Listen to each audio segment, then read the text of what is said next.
महाराज, तुम्हाला पुन्हा जन्म घेता येईल का? जय शिवराय मित्रांनो, आजच्या व्हिडिओमध्ये आपण अशा व्यक्तिमत्वाच्या पवित्र ठिकाणी जाणार आहोत ज्यांच्या शौर्याने, बुद्धीने आणि स्वराज्याच्या ध्यासाने संपूर्ण महाराष्ट्र नव्हे तर संपूर्ण देश उजळला. ज्यांचं नाव उच्चारताच अंगात एक वेगळीच शक्ती संचारते. त्यांच्या स्मरणाने मन शांत आणि आत्म्यात एक नवीन ऊर्जा भरते. ते व्यक्तिमत्व म्हणजेच छत्रपती शिवाजी महाराज. आज मी तुम्हाला त्याच पवित्र ठिकाणी घेऊन जाणार आहे. महाराष्ट्रातील सर्वात पहिले छत्रपती शिवाजी महाराजांचे भव्य दिव्य शक्तिपीठ ठाणे जिल्ह्यातील भिवंडी येथील मोरडेपाडा या गावात उभारण्यात आले आहे. या ठिकाणी कसे जायचे, कोणती सुविधा उपलब्ध आहे, तसेच शक्तिपीठाची माहिती आज आपण या व्हिडिओमध्ये पाहणार आहोत. त्याचबरोबर आज आपण महाराजांकडे एक प्रार्थना करणार आहोत. चला तर मग मंडळी, छत्रपतींच्या चरणी नतमस्तक होऊया आणि इतिहासाच्या तेजाला स्पर्श करून आपल्या व्लॉगला सुरुवात करूयात. जय जिजाऊ, जय शिवराय. जय शिवराय मित्रांनो, मंदिराकडे येण्यासाठी 2 मार्ग आहेत, ठाणे आणि कल्याण. ठाणे स्टेशनवरून आपल्याला वाडा आणि अंबाडी या एसटी बसने धोंडेवाडी गावाजवळ उतरावे. वाडा आणि अंबाडी या बसची फ्रिक्वेन्सी कमी असल्यामुळे शक्यतो भिवंडीला जाणाऱ्या बसने जावे. तेथे गेल्यावर तुम्हाला धोंडेवाडीकडे जाण्यासाठी बरेच पर्याय उपलब्ध आहेत. ठाण्यापासून अंतर आहे 36 किलोमीटर आणि कल्याणपासून 30 किलोमीटर. कल्याणवरून सुद्धा तुम्हाला वाडा, अंबाडी किंवा भिवंडी या बसेस उपलब्ध आहेत. पण माझं एकच मत आहे, जर तुम्हाला इथे यायचं असेल तर तुम्ही प्रायव्हेट गाडी घेऊन या.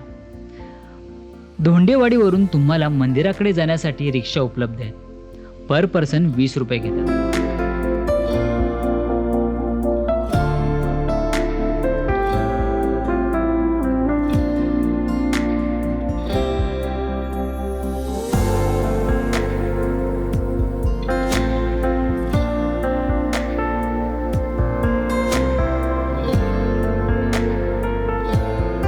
मंदिराजवळ पोहोचताच एक वेगळीच ऊर्जा निर्माण होते आणि होणारच.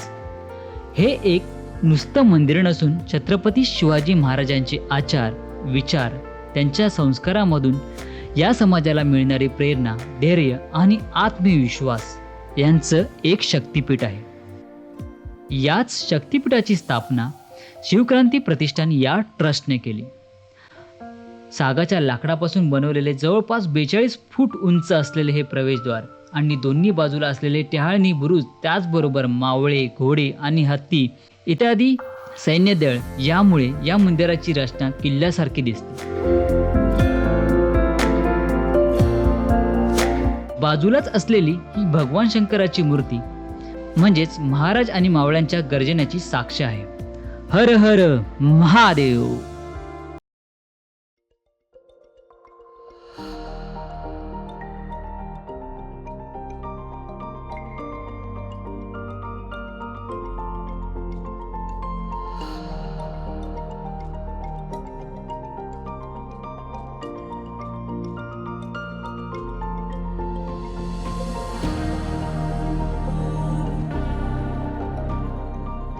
महादरवाजातून आत प्रवेश करताच समोर असलेले महाराजांचे मंदिर बघून मी स्तब्धच उभा राहिलो.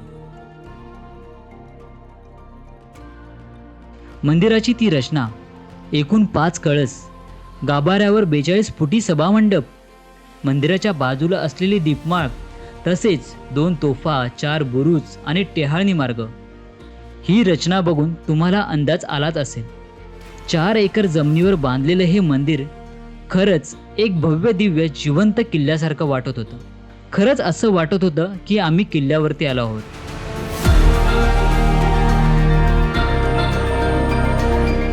पायऱ्या चढून प्रवेश करताच हृदय भरून आलं. विश्वासच बसत नव्हता.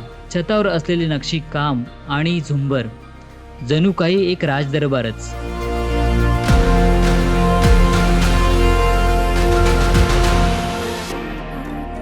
एका बाजूला स्वराज्य जननी राजमाता जिजाऊ आईसाहेबांचं मंदिर,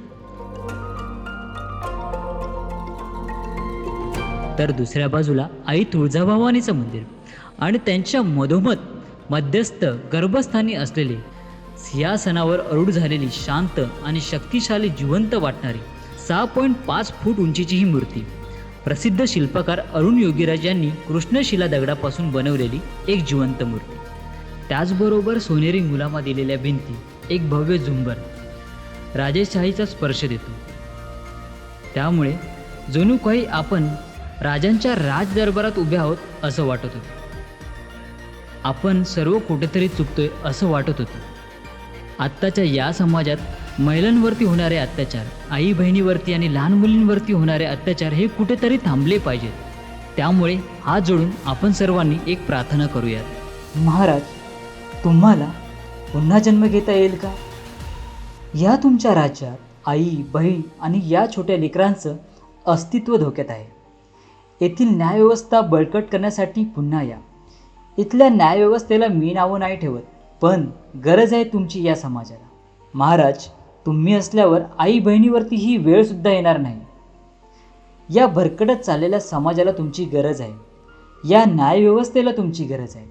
या रयतेला या राजाची गरज आहे. महाराज, तुम्हाला पुन्हा जन्म घेता येईल का? काही चुकीचं बोललो असेल तर क्षमा असावी. जय जिजाऊ, जय शिवराय. शिवाजी महाराजांचे दर्शन घेऊन आम्ही बाहेर आल्यावरती मंदिराच्या चारही बाजूंनी आम्हाला तटबंदी दिसली.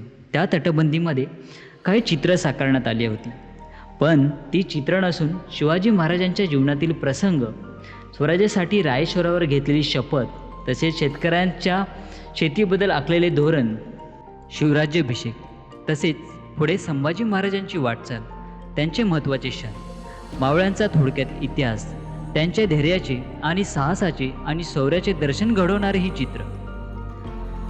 तसं बघायला गेलं तर संपूर्ण इतिहासाची थोडक्यात पण महत्त्वपूर्ण माहिती या शिल्पचित्राद्वारे साकारण्यात आली आहे.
तसेच शिवकालीन पारंपरिक शस्त्र, कुऱ्हाडी, कट्यार, तलवारी, ढाली आणि युद्धात वापरली जाणारी वस्त्र, जिरे टोपी, चिलखत यांचा संग्रह येथे करण्यात आला आहे.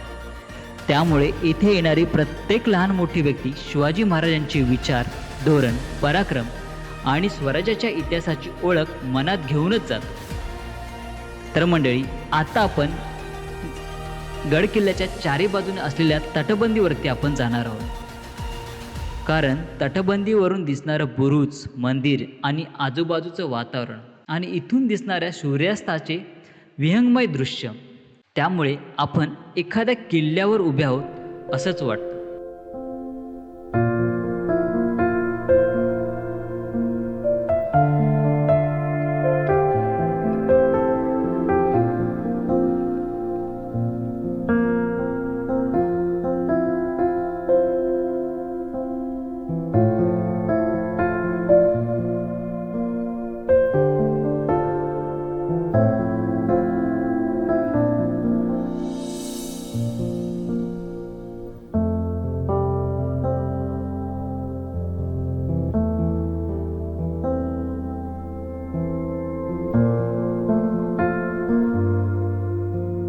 तर मित्रांनो, भिवंडीतील या छत्रपती शिवाजी महाराज मंदिराची प्रेरणादायी सफर मी इथेच संपवतो. या मंदिरात उभं राहिल्यावर जाणवतं महाराजांची ऊर्जा आजही इथल्या प्रत्येक कोपऱ्यात धडधडते. मनात एक शांतता आणि हृदयात अभिमानाचा दीप पुन्हा पेटतो. तुम्हीही वेळ काढून एकदा तरी इथे आवर्जून भेट द्या. आणि हो, दिलीच पाहिजे. इतिहासाचं भव्य रूप, श्रद्धेची पवित्रता आणि प्रेरणाची खरी शक्ती हे सगळं स्वतः तुम्ही इथे अनुभवायला या.